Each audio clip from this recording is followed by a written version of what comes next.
Oi Mam, lagi ngapain? Serius banget. Lagi lihat apa? Ini nih lagi baca berita tentang literasi Indonesia. Katanya masih rendah secara global. Miris ya. Padahal negeri kita kayak cerita termasuk kalongan kota Batik yang penuh sejarah cerita. Ya juga ya Mam, kadang kita cuma baca judul, tapi langsung percaya, langsung komentar. Ya, padahal literasi itu bukan cuma bisa baca, tapi mau memahami dan berpikir dulu. Berarti bukan bukunya yang kalah sama zaman, tapi kitanya yang kurang punya waktu untuk membaca. Betul, perubahan bisa mulai dari hal kecil seperti satu halaman, bahkan kota kecil seperti kota Pekalongan.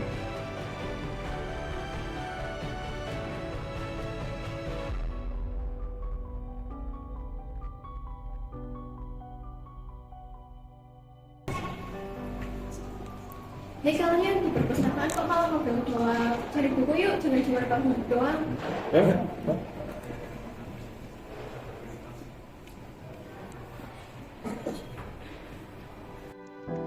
Tingkat literasi di Indonesia masih tergolong rendah. Data UNESCO bahkan pernah menyebut minat baca masyarakat sangat kecil, hanya sekitar 0,001%. Angka itu sering dijadikan gambaran betapa rendahnya kebiasaan membaca kita. Seiring perkembangan era digital, buku perlahan-lahan mulai dilupakan. Media sosial dan kecanggihan teknologi membuat orang merasa cukup membaca sekilas tanpa benar-benar memahami. Buku seperti kehilangan daya tariknya. Jarang ia hanya menjadi pajangan di rak berdebu tanpa disentuh. Kalau saja buku bisa berbicara, mungkin ia akan merasa marah. Ia akan bertanya, mengapa aku dilupakan?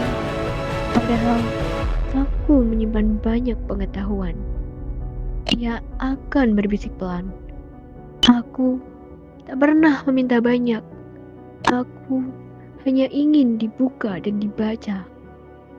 Buku tak pernah lelah menunggu, tak pernah marah ketika dilupakan.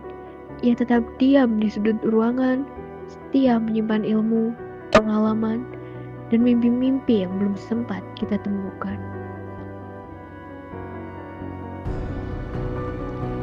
Di ruangan sunyi inilah peradaban tumbuh. Di antara lembar-lembaran kertas, mimpi-mimpi disemai. Literasi bukanlah sekedar membaca, tetapi literasi adalah keberanian untuk memahami, keinginan untuk belajar, dan kesadaran untuk tidak mudah percaya. Kita mungkin hidup di era digital, kita mungkin dikelilingi layar, namun buku tak pernah kehilangan makna dan gunanya. Hanya saja kita yang terkadang lupa membuka.